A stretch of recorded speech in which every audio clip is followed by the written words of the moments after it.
I believe that everybody has a story, and I'm fascinated to hear them. So come with me as we take a walk down Fascination Street. Welcome back, Streetwalkers. This episode is with Scott Shay. Scott Shay is one of the founders and the chairman of Signature Bank, which holds $50 billion in assets. We do talk about that a little bit, but more importantly, he is the author of a book called In Good Faith, which he wrote because he really couldn't find any responses to all of the atheist books and materials that are currently out there. In this episode, we talk a little bit about banking and what got him into that. We talk about his father. We talk about his father, who was a prisoner in both Auschwitz and Dachau, about how that affected Scott growing up and to this day. And finally, we talk about his new book, In Good Faith. We talk about why he wrote it, who he wrote it for, and what he hopes people will get out of it. So enjoy, folks. This is my conversation with banker/author Scott Shay. Yeah, talk to me, yeah.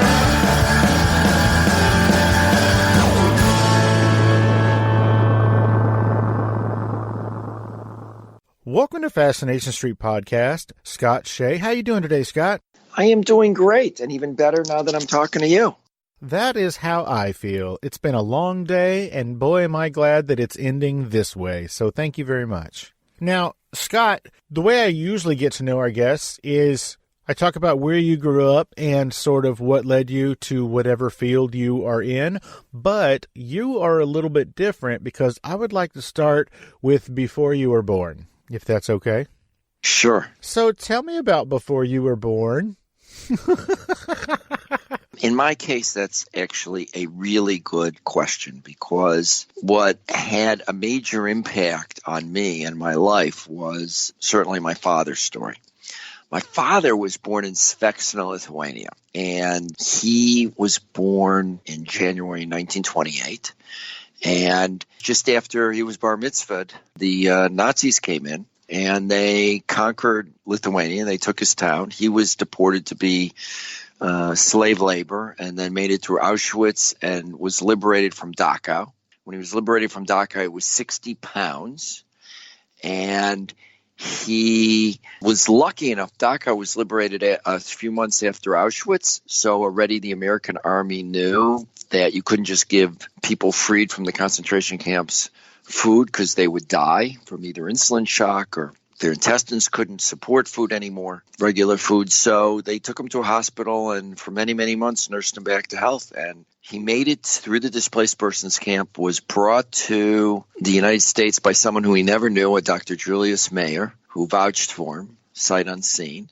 And he got to Chicago, got married, and had a son. And so my father was one of those people who knew, sort of with certainty, that there was a God, because if the smallest thing would have happened differently in his journey, he would have been dead. I mean, if the Americans would have arrived certainly days later, but maybe hours later, my father would have been dead.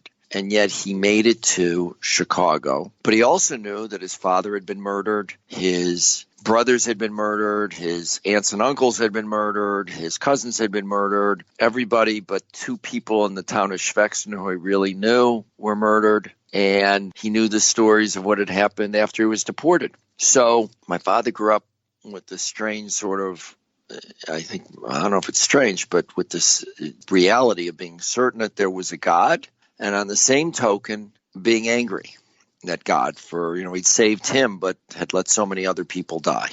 And so that's sort of my pre-story. And there's always, obviously, that generational takeaway that we all have from our heritage. And on my mother's side, my mother's father had escaped from the Tsarist army and then made it to the United States, immediately volunteered for the American army in World War I, and they shipped him right back to Europe.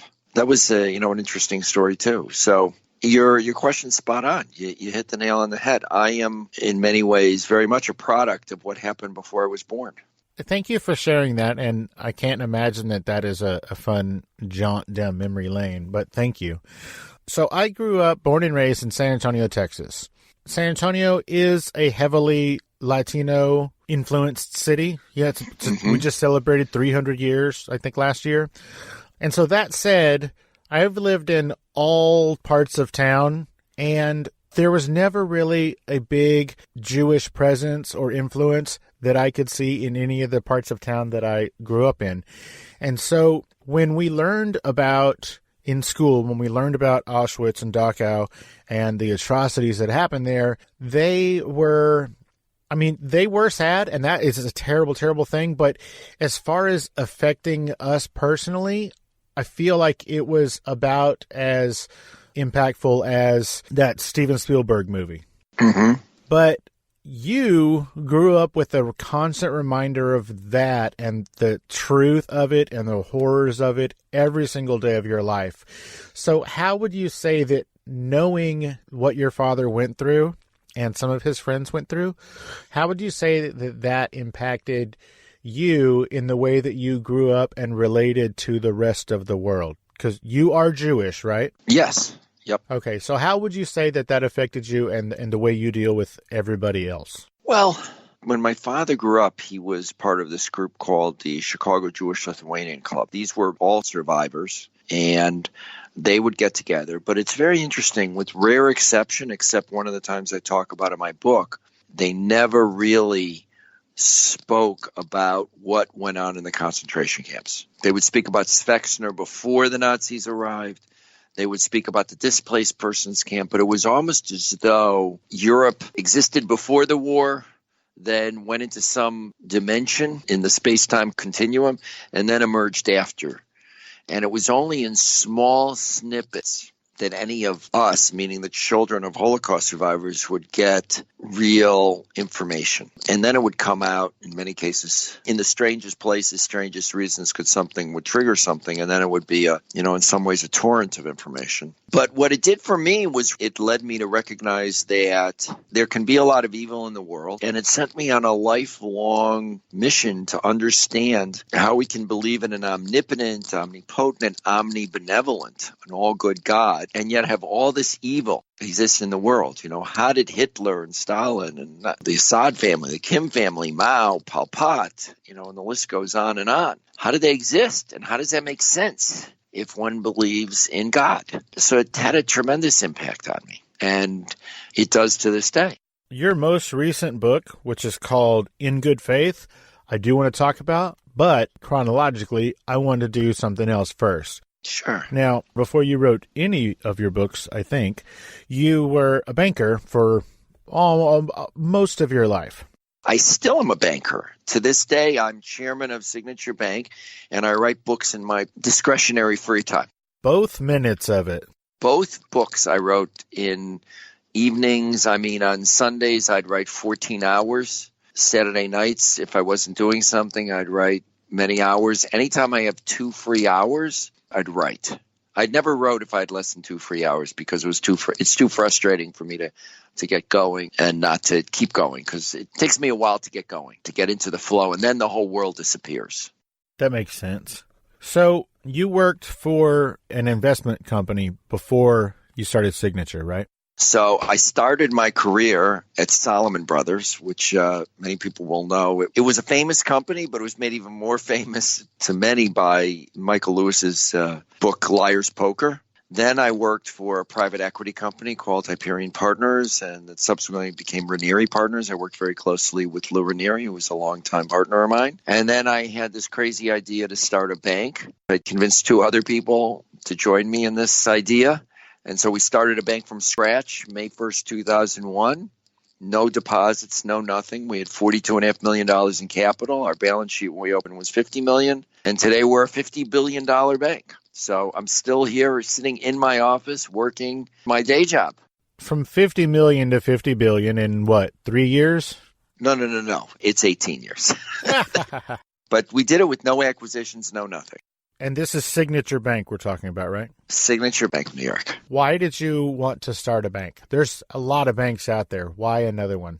So during the 90s, I was looking at all the banks in New York, and there used to be J.P. Morgan, there used to be Chase, there used to be Manufacturers Hanover, Chemical Bank, Greater New York Savings Bank, Dime Bank. There used to be like 19 banks that became part of J.P. Morgan Chase today. And I realized that these big banks are pretty good at the mass market retail, which requires a heavy investment in technology and in marketing. And they're really good at taking care of the IBMs and the PepsiCos of the world. But these middle market companies are not getting good service. So we started a bank that many people, even in New York, haven't heard of if you're not in the business community, that just focuses on middle market companies. So our average loan size is only $5 million-ish. Which is middle market, and we create products and services solely revolving around those. 85% of our clients are business clients. We're very strange in that way. We're not really all that retail. And the bulk of the other people who are our clients are somehow affiliated with the business clients. So we're very much a business bank. And I thought there was a market, and the truth of the matter is there turned out to be a market because we've grown without making any acquisitions. These are all companies and depositors that decided to join us. They weren't coerced. We didn't acquire them from some other bank. Now, I know that you said that you did it because you thought there was a market, and it turned out there was. What made you think you could do it? That's a good question. Well, I didn't think I could do it myself. So let me say that. I knew I couldn't do it myself. So that's why I found two partners who I believed could be strong in areas where I couldn't be as strong. I thought the three of us together could do it, but actually I didn't think any one of us could do it. I'm a real big believer in creating the right team. And I think with a good team, with good partners, you can accomplish a lot. And with bad partners, honestly, you can't accomplish anything. That's something you can never recover from if you have a wrong partner. Interesting. Let's assume business is still booming. At what point did you decide that you needed to write this book, In Good Faith? So I'm going to back up because in a funny kind of way, it actually emanated from my first book. In that my first book was actually an easier book to write. It was about the American Jewish community. And I wrote the book, and it ended up being a bestseller in the Jewish community. Really did very, very well. And probably 99% of the people who read it were Jewish. The other 1% were personal friends. My two partners are Jewish. They bought the book and read it anyway, among others, among many other friends. But the funny thing is that then I'd start to have business meetings and other meetings, and people would say, Scott, you seem like a reasonable sort of guy. You're a banker. You built a bank. How come you believe that there's anything important about maintaining the Jewish community? I mean, isn't all this God stuff just the tooth fairy and Santa Claus? And not to mention they were mixing their metaphors, but I got it. And, what are you doing? And I'd be getting these questions not only from people who I met in the business world, but from friends and sometimes from colleagues in the bank. And it started me on a path where I started reading all of the big name atheist authors, Richard Dawkins, Christopher Hitchens, Daniel Dennett, Sam Harris. And then I was looking for a response to them. And I didn't find a lot of good responses. So then I actually thought, well, maybe I'll get a group together and commission a response. And I quickly realized that, I had a certain very specific view of what I thought the response should be. And I started writing. The first thing I did was write sort of a little speech.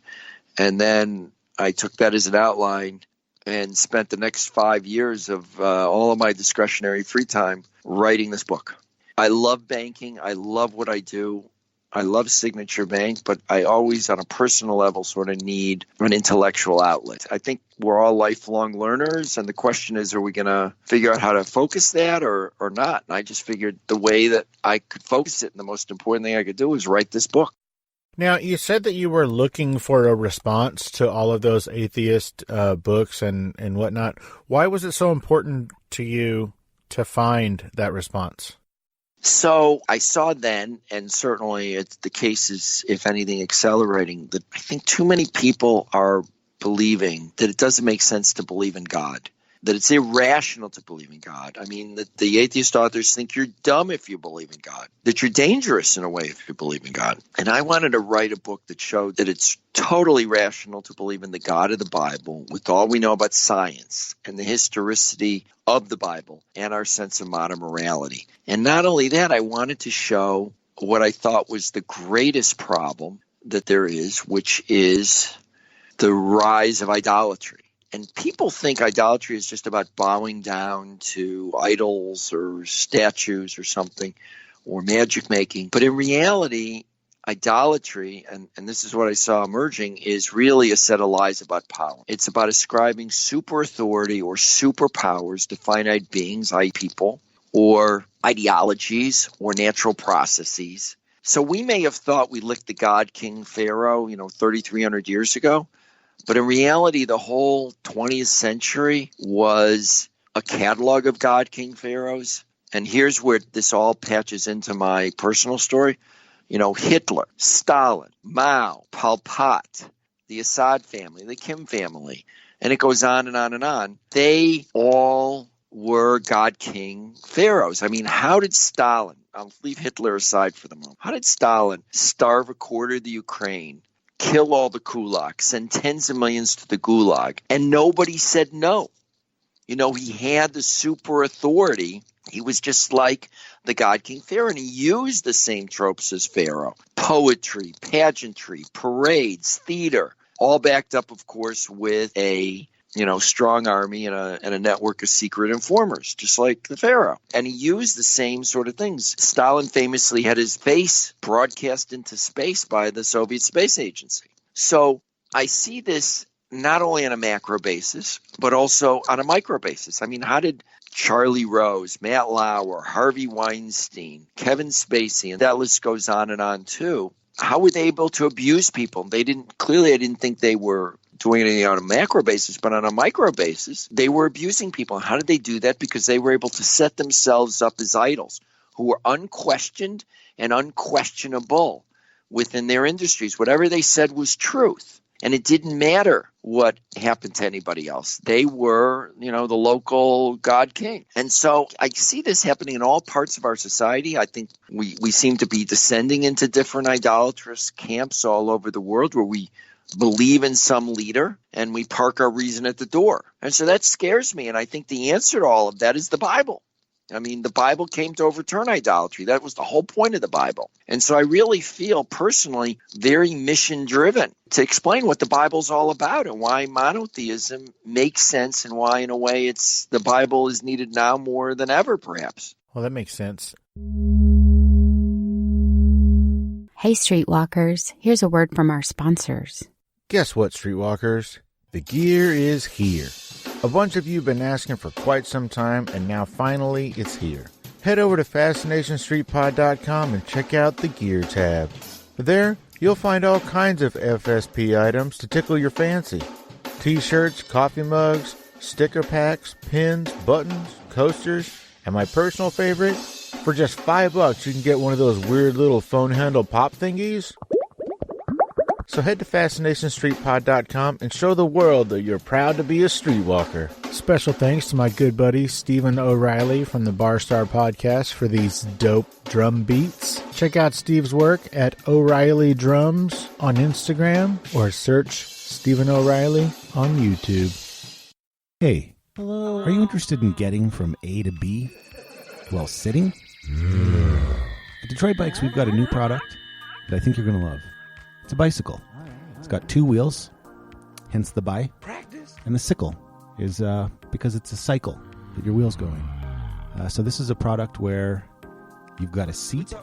You are actually sitting while moving. Wow. And it's as easy as just pedaling, pushing with your legs. So we think that customers are going to love this product, and we hope you'll check it out at www.detroitbikes.com. www.detroitbikes.com.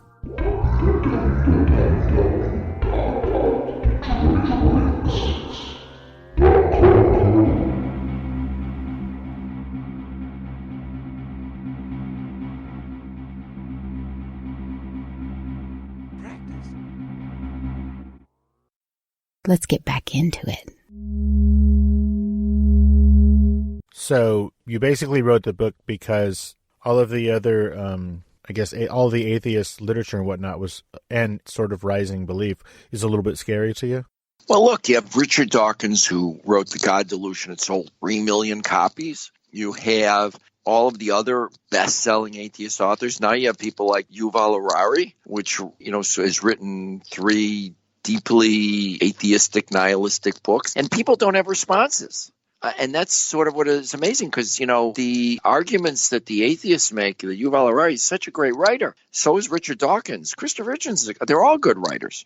Yet they're sort of half clever. And people don't call them out on that. And what I tried to do in my book is to say, okay, let's see what these folks are arguing. Let's do this in a serious kind of way. And then see what stands. Because it's not that I'm against atheism. I'm against idolatry. But when I'm against atheism is when people try to turn it into its own religion. I mean, where scientism, if you will, where people put authority in science and things that science doesn't have any real say-so. There's no morality to science. Science can be used. Science is like anything. It's like fire. It's like anything. It can be used for good or for bad. And people don't get that. And people try to, say that science has answers when it doesn't have answers. I did a talk at Google, and people, the number one question, some of these questions are on the YouTube recording, people were asking me a lot about reason. And what they don't get is that reason can lead you in a whole bunch of bad directions. Peter Singer is who's a leading moral philosopher, atheist personality right now. He says that infanticide is okay because if a young child is going to have a tremendous cost to society, why should society bear that? The child's not benefiting. The child doesn't really have a soul or anything, doesn't really understand what's happening. So just euthanize the baby.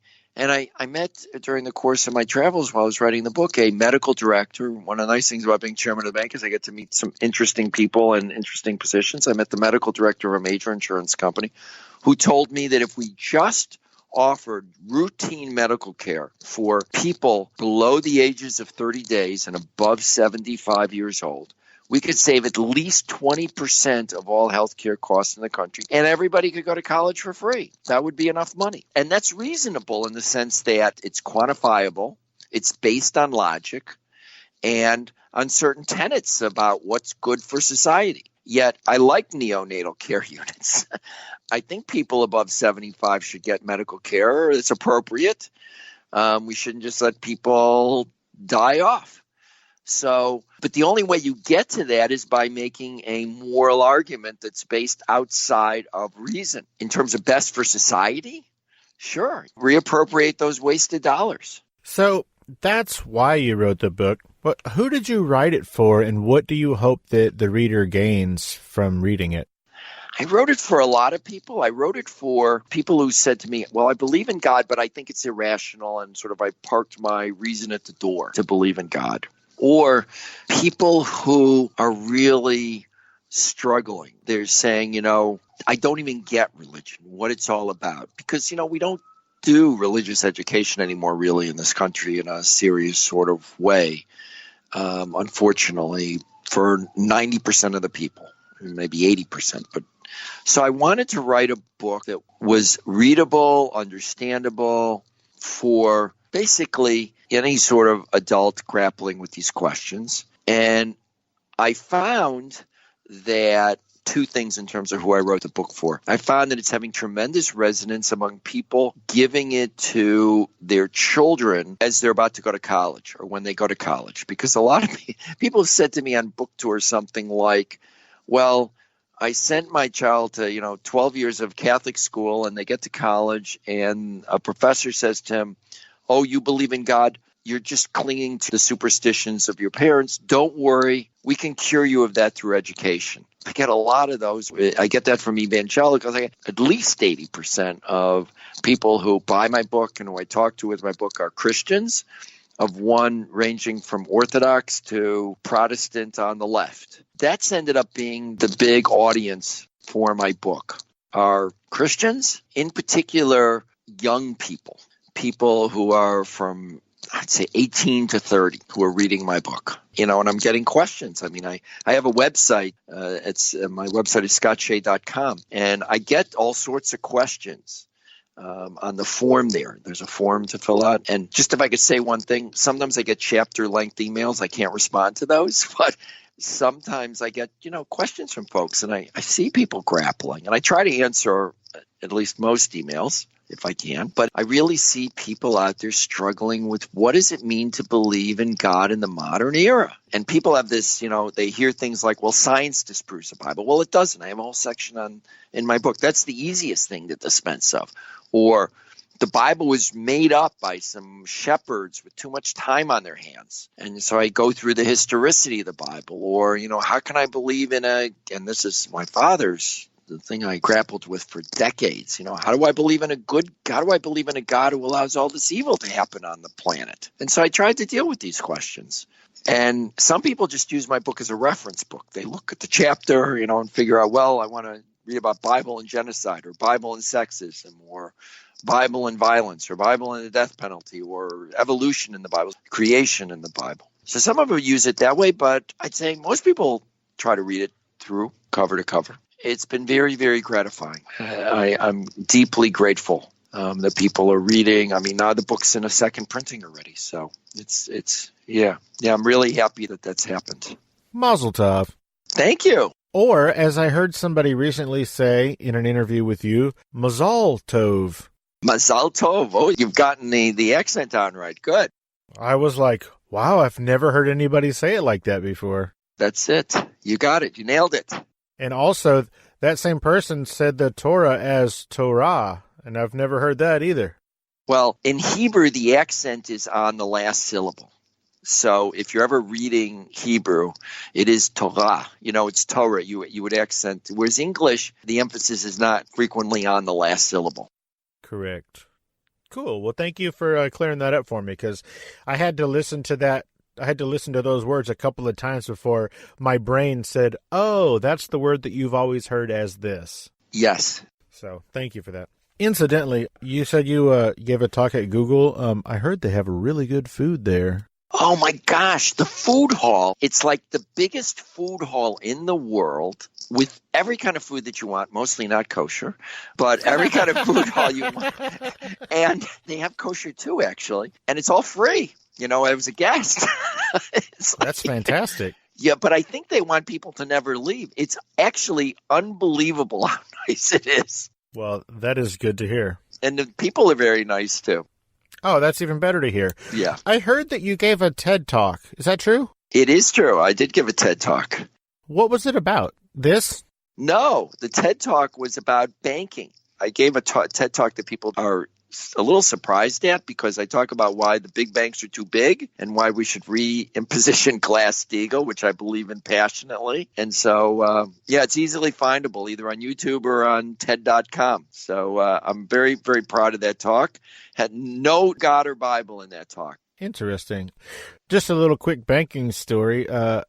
So a long time ago, there was a bank called Norwest Bank, Norwest. Yes. And I had an account there. I think it might have been my first ever checking account as an adult person. And one day I noticed that because this was back when people still wrote checks. I noticed that maybe it was because of my bad handwriting, I'm not sure, but the checks that I wrote were being cashed for amounts other than the ones I wrote them for. Ooh. Let's just say I bought oil filter and some oil from AutoZone, and it was $8.65.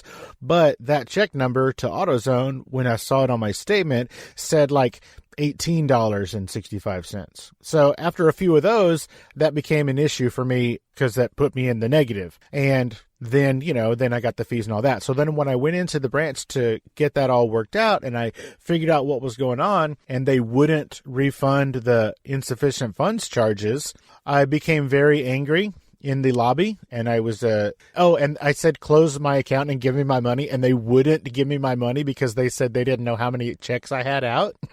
Right, okay. And so I became very animated and loud in the lobby. I want my money and you guys are crooks, that sort of thing. So they gave me my money, and then they told me I could never bank there again, which I was totally okay with. fast forward about 5 or 6 years, Wells Fargo purchased Norwest. And I still, to this day, and it's been 20-something years, to this day, I still can't open an account at Wells Fargo because they have me flagged as, I guess, not a nice guy in their system based on the Norwest incident. Wow. Well, it worked out okay for you, though, given what Wells Fargo ended up doing.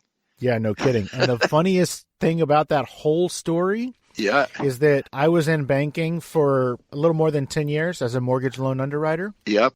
I started at World Savings Bank, which was acquired by Wachovia. Yep. And then I worked for Wachovia for a while, and then that was acquired by Wells Fargo. And so for, 5 or 6 years, I was allowed to work for them and get paid by them, but I couldn't bank with them, which cracked me up. Wow, that's funny.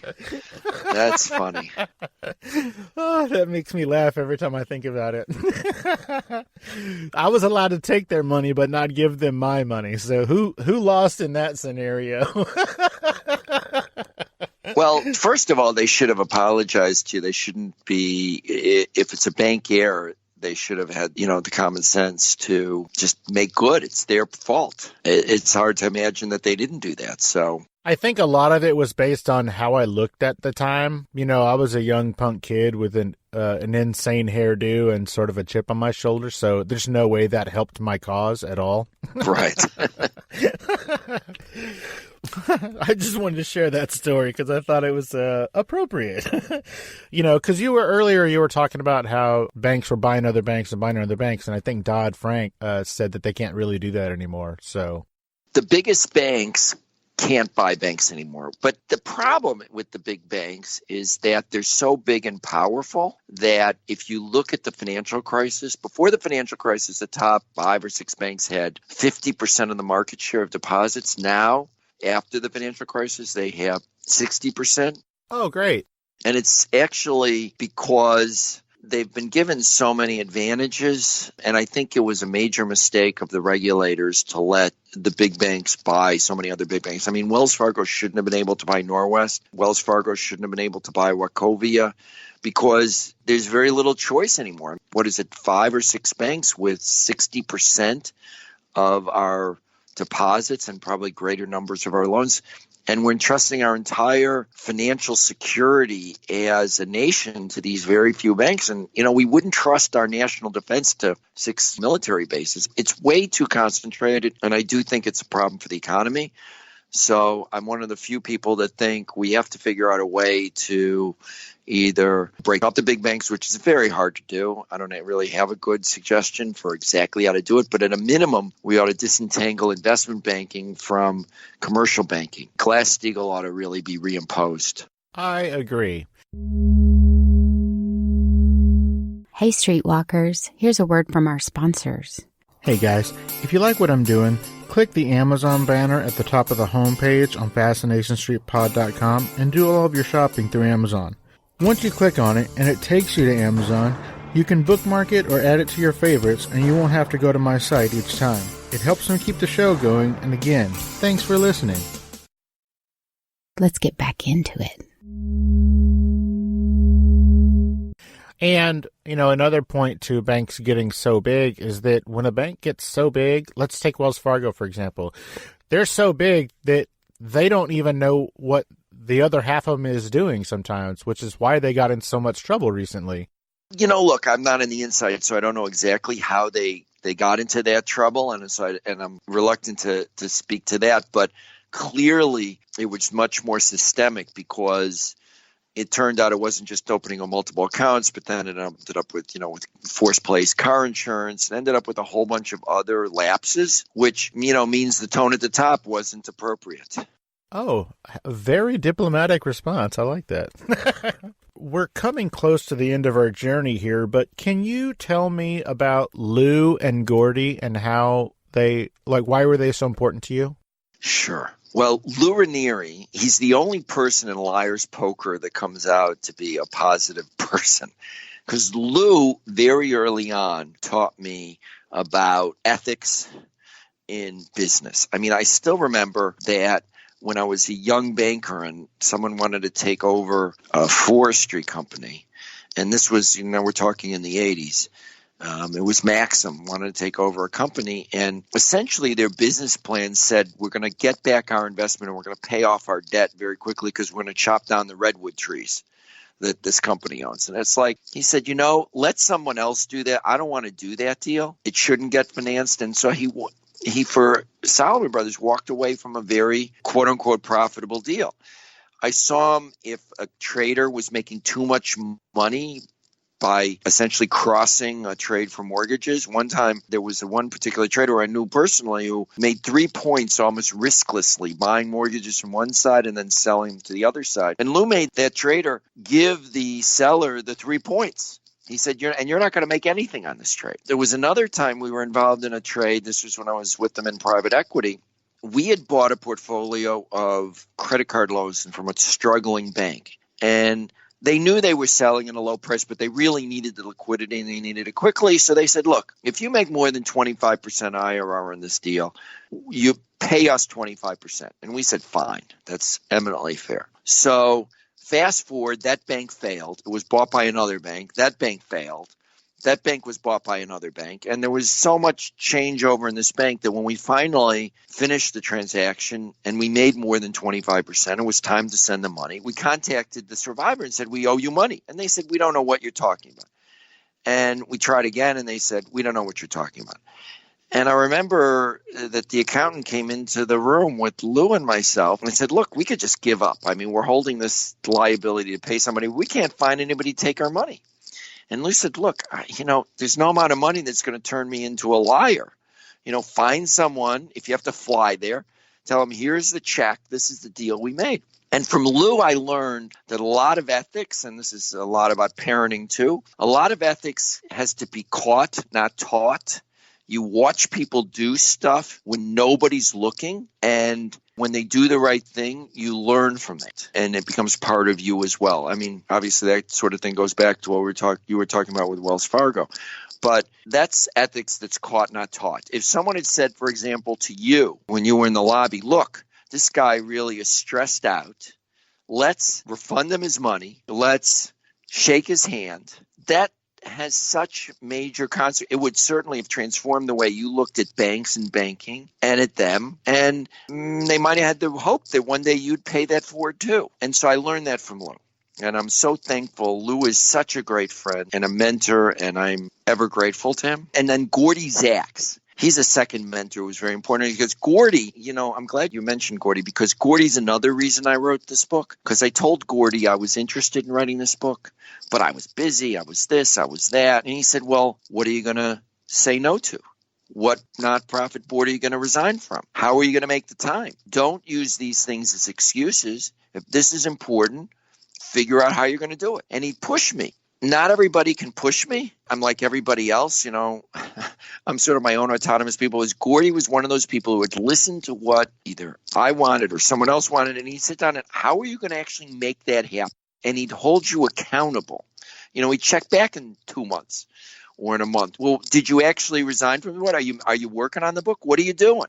And I think it's great to always have somebody like that in your life. Unfortunately, Gordy passed away way too soon a couple of years ago. Well, I'm sorry that you lost your friend, but I'm glad that both of those gentlemen made such a severe impact on you and the rest of your life. Scott, I do want to thank you so much for making the time. I mean, you run a $50 billion empire, so I know you're busy. Where can people find your book, In Good Faith? You can find my book at quality bookstores all over, or you can find it on Amazon, or with the second printing where there's actually a promotion which just came out, so your listeners can get this. If you go to my website, scottshay.com/podcast promo, you can get an additional 20% off over what is the already, like Amazon or whatever discounted price. So you can order it there. We have one retailer that has a fair amount of books.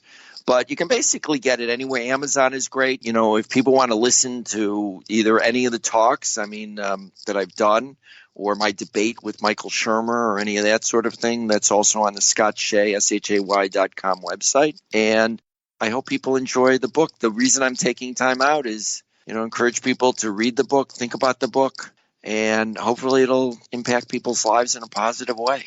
Fantastic. And are you on social media at all? Where can people reach you? Well, it's hard given that I'm a chairman of a regulated financial institution to be very much on social media.